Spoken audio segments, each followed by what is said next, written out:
Hello and welcome back to another edition of Premier League Predictions with myself, Matthew Christ, and my long-time strike colleague, Brian McClair over there. We're back, Brian, after a wee FA Cup break, fully refreshed and ready to go, and we're back into Premier League action. I'm ready, are you? Yes, Matthew, and it's coming to the time of season when everything gets decided or almost can get decided, or we'll have a good sway of where we're going into the final part of the race for probably the title race is probably over, but Yeah, you say a relegation race. Procession. and the game, the teams that will compete in the European competitions next season. Yeah, well, funny you should say that. The first game up on Saturday is a game between just two of those sides. It's Nottingham Forest, who still find themselves up there in the top four places, against Manchester City, whose really only objective in the Premier League now is to finish in those Champions League spots. So how do you see this one going in the early game?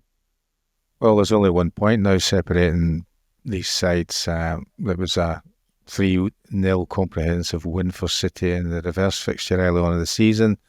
And of course, they've got their talisman striker back, who, on his return after a couple of games out injured, got the only goal in a win at Tottenham Hotspur.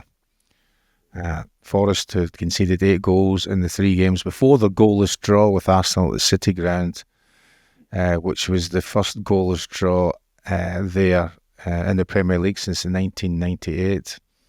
And they're, as you mentioned earlier, they're in a good position as they're chasing a place in Europe. But I think they're going to falter against a City team who are still unpredictable, but I think will be too good for Forest in this fixture. Forest 1, City 2. Predictably unpredictable, I think we'll say, with Manchester City. And so 3 o'clock games, and it's Brighton, who are going great guns again, against Fulham, who are proving everybody wrong, really. This should be a fascinating game. Well, yeah, I mean, with Danny Welbeck's winner in the last Premier League was that? game. You said Danny Welbeck, did you say? Danny Welbeck, enough, in the last Premier League game, he'd scored 6 in 9 in the first part of the season, but he had a bit of a drought for the last 13, but came in with his 30th Premier League goal for Brighton, which is now the joint top goal scorer in the Premier League for Brighton. Fulham coach Marco Silva made 5 changes in the last Premier League game, and they came to fruition with 3 away points, as they also are seeking a place in Europe. Share of the spoils, Brighton 1, Fulham 1. Yeah, I thought you might sit in the fence, but in all honesty, I think that's a pretty fair prediction. I think both teams might take that as well, but let's see. Another team in great form, it's Crystal Palace against an Ipswich team who put up something of a fight at Old Trafford in their previous game. Well, Palace have now only lost 3 of the last 15. The last Premier League game was quite a comfortable demolition of Aston Villa, high-flying Aston Villa. And it's their away form that's got them into the situation they're in, because they've only won 3 at home thus far. But they're now challenging for a place in the top half of the Premier League, which seemed very unlikely at the beginning of the season. Ipswich have only gained 1 point from their last 5 games against the Eagles. Only Southampton have conceded more first-half goals than Ipswich. 2-2 scoreline at the start of the second period at Old Trafford, where Manchester United were reduced to 10 men. Looked like an opportunity for them to gain a point, if not all 3. They didn't exploit their advantage and ended up coming away from Manchester with no points again. They've had no wins in 2025, and conceding 24 goals in the last 8 Premier League games doesn't give them any platform at all to convert any of those matches into points that they very much need. Palace 2, Ipswich 2. Well, it could be a good point for Ipswich if they could grab one. Now, since you incredibly predicted Nottingham Forest to get a result at Anfield first time since man landed on the moon back in September, I think we've run out of things to say about this incredible Liverpool team, who just continue to blow everyone out of the way as they proceed to land what would seem to be their 20th league title. And against the Southampton team, the way they're playing as they had to Anfield, I can't really see how anyone could disagree with what you're probably going to predict. Well, Southampton lost 9 of the 10 matches that Ivan Juric has been at the helm. The only solitary victory was a win at fellow strugglers Ipswich. They've got the lowest points total by any team at this point of a Premier League campaign. And they've conceded 3 or more goals in 15 fixtures this season. Liverpool have scored at least twice in the last 5 meetings between these two teams, winning 4 of them. And Salah only achieved an assist in the last league game against Newcastle, which was his 42nd goal involvement this season. Liverpool 4, Southampton 0. Yeah, no surprises there. I was thinking before we did this it would probably be 4, but then I thought you might surprise us and go 5 or 6. But a nice conservative 4-0. I think nobody can disagree with you. So you say that was conservative. I wasn't so sure that if it happens to be that game. Well, you just don't know, do you? I mean, it's well, I can't see anything else. It's highly unlikely that Southampthing are going to come away from.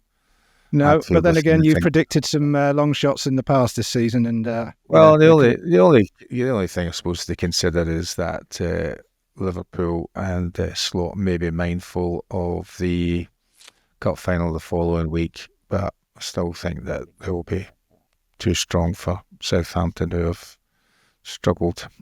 Yeah, I think 4-0 will stick to that. And the evening game on Saturday, it's Brentford at home to Aston Villa.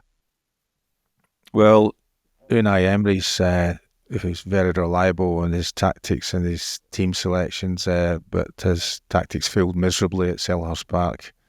Their form is floundering at the moment with one win in the last 6 in the top flight. Brentford haven't won at home in any of the last 6 attempts, and they've had no clean sheets in the last 14 league games. So I'm going to go for some goals in this game. Brentford 2, Villa 2. Another 2-2. And we've got an 8 o'clock game on Saturday evening. It's struggling Wolves against an Everton team who have been absolutely rejuvenated since the reappointment, shall I say, of David Moyes. Well, I was intrigued by a quote from the Wolves coach or manager, whatever the title may be, Victor Pereira, who said after the last game, it's time to work, to correct mistakes, to not sleep in the dressing room, which conjured up this wonderful image in my strange brain of a dressing room full of hammocks. Everton's Beto went into the last Premier League game at Brentford with 5 goals in 4 games, and he missed several gilt-edged chances that perhaps would have changed it from a 1-1 draw into a victory for Everton. And Everton now have, as you mentioned, they've extended their unbeaten run in the Premier League to 7 matches, which is quite a fantastic turnaround, which I am pleased about, even although I have been tipping them to draw and lose in several games, because we want to see Everton get into the new stadium next season in the Premier League. Wolves 1, Everton 2. Wow, that would be a great result if that were to come true. Talking of napping in changing rooms, any players you've played with in the past that would like to grab 40 winks while the gaffer was giving his half-time team talk? There would be, of course, that managers would always consider people's foibles with regards to pre-match preparation. I don't think he would ever allow anybody to fall asleep in the dressing room, but I think 1 or 2 might have, who were fond of a pre-match massage in the physio's room, might have nodded off, and I'm fairly confident that would have happened, but certainly not within the presence of Alex Ferguson. No. Okay, well, talking of half-time team talks, we've reached the halfway point of today's show. Myself and Brian are going to discuss tactics for a few minutes, and we'll be right back after this quick break.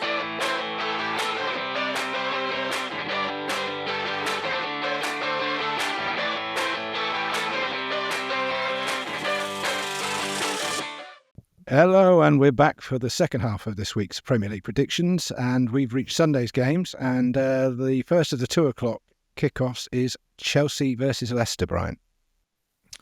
Well, Chelsea ended a 3-match losing run with a win against lowly Southampton, although had they been a bit more clinical in front of goal, they could have given the Southampton team a defeat that some of their games may suggest that they could have happened, So, and you're talking 7, 8, 9 really that previous Southampton teams have suffered. Cole Palmer, who's been very much a talisman over the last year and a bit for Chelsea, as his form has dipped somewhat, missed a few chances in the game against Southampton. He's got no goals in 7 games and then no assists in 6. Leicester haven't won any of the last 7 games against Chelsea, losing 6 and drawing 1. Chelsea 3, Leicester 0. Another hammer blow that would be for Leicester and Van Nistelrooy there. Can't see them getting out of it, can you? They haven't picked up any points. They're not scoring goals and they're not having any clean sheets, so it would point towards a difficult time. Although it looks as though it's going to be between, well, people are saying that the 4 teams that now sit at the bottom of the table, Wolves have got a bit of a cushion. I would probably say it's going to be 2 from the 3, but it looks Wolves at least have shown that maybe they can pick up more points than Ipswich and Leicester. Yeah, I'd agree. I think they're the team that are showing more promise, if not collecting wins. They're certainly grinding out results. Now, next up, it's Tottenham at home to Bournemouth. Tottenham, who were flying high, but were brought back down to earth with a bit of a bump against City last time out. Well, Bournemouth coach Areola felt his team were as good, if not better, than their opponents Brighton in the last Premier League game. He felt the difference being that their opponents were better in both boxes, defended better, and took the chances that were presented to them. At that point, Bournemouth were unbeaten in the last 8 away games. There's been no draws in the last 5 meetings between those teams. Spurs couldn't get a goal that their second half performance deserved against City, where they dominated in all areas of the field, but couldn't take the chances they created. Spurs 3, Bournemouth 1. Okay, Bournemouth's bad run to continue then. Now, next up on Sunday at 4:30, where it's a fixture that, whenever you look at it on paper, for me anyway, is synonymous with yourself and the Manchester United team of the early 90s, particularly that 21-man brawl in October 1990. 20-man brawl, because David Seaman and Clayton Blackmore didn't partake. I think you told us before. Clayton only just admitted very recently. I don't know why they admitted it recently. That seems quite strange after such a long period of time to admit that he didn't participate. So tying his shoelace or something, I think. But I mean, one man that was very much involved was your good self, and all these years on, we still remember that game when this fixture comes around. A game blamed for igniting a rivalry that went on for probably 2 decades after that. Very, very much. It still is. I mean, it's a game that I think that both sets of fans and both sets of players who have played in these games previously with relish. There's now a 13-point gap, of course, between Arsenal and Liverpool. Arsenal failed to have a shot on target in the first half at the City ground. It's, as we've said all the way through, there's their problem that has meant that there is such a gap. And it's the 3rd time this campaign that they failed to have a attempt on target. And one of the other teams that happened against was Manchester United. No goals for Arsenal in the last 2 Premier League matches. United have conceded in their last 5. Onana and Dorgu comedy goal against Ipswich, where I'm not quite sure who you could blame. Although I thought also that Onana wasn't in best form for Ipswich's second goal, sort of reacting to Delap's run rather than trying to just follow the ball. I'm not a goalkeeper, so I won't be completely harsh upon him, but need to do better. And Dorgu, of course, misses a game after after being sent off, and he has done very well, I think, since he came to United in the transfer window. And it's the first time since 2016 that against Ipswich that Manchester United have scored 3 goals from set pieces, excluding corners.